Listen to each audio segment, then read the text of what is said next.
Alors aujourd'hui, nous sommes à Castres, à l'UER, l'université rassemblante. Cet événement, ce week-end, ici à Castres, du 14 et 15 septembre, c'est une manifestation qui incarne le contre-pouvoir démocratique. Et donc la façon dont des associations venues de toute la France, des victimes des vaccins, des personnes qui ont été des soignants suspendus, des gilets jaunes, se rassemblent et travaillent ensemble à une nouvelle société, et travaillent ensemble à saisir du droit. J'ai été assez surpris par cela, par la dimension légaliste qui est vraiment présente. Ça travaille sur les constitutions, ça travaille sur le droit, ça travaille sur les réglementations, ça travaille sur le droit international. Et comment en fait donc des personnes cherchent à renouer avec les droits fondamentaux et à faire qu'on respecte les droits fondamentaux de chacun d'entre nous.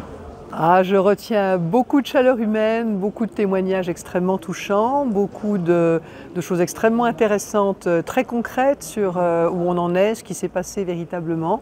Mais bon, c'est certainement le côté humain qui est le plus touchant. Ça fait tellement de bien de rencontrer les gens des visus, voilà, de rentrer vraiment en contact, pas seulement à travers des émissions.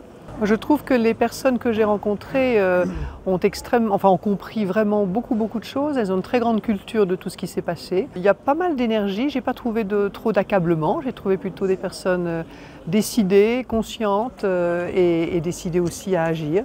Donc ça m'a fait plaisir, ça aussi. Super bien organisé et ça permet à plein de gens de la résistance de se parler, de se donner des idées, de prendre contact, de prendre nos coordonnées.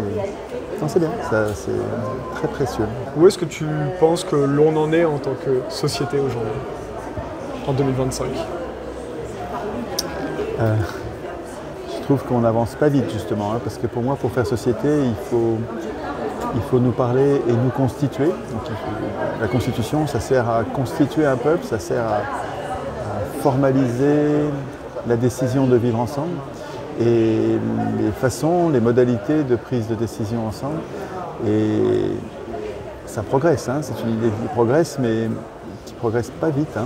Alors déjà, l'idée de Cécile, elle est juste par rapport au moment. Elle a parlé d'université rassemblante. Parce qu'avec le temps, c'est comme si les gens allaient de plus en plus dans leur couloir, alors que c'est l'inverse. Ce qu'a voulu Cécile, et ce qui est en germe ici, ce qu'on a vu, c'est que les gens puissent se rassembler pour travailler ensemble. Alors nous, on est 2 coordinatrices de Solidéclat, une association d'aide et d'accompagnement à la déclaration des effets indésirables.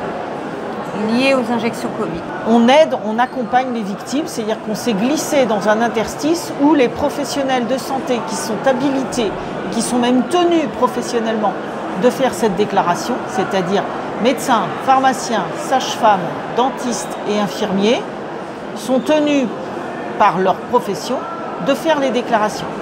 Simplement, ils ne le font pas, pour toutes les bonnes raisons qui sont les leurs et qu'on peut imaginer.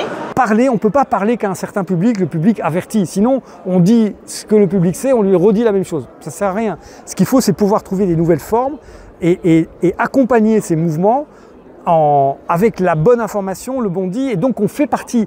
Il n'y a pas les médias d'un côté et les activistes de l'autre. Les médias comme nous sommes aussi activistes un peu.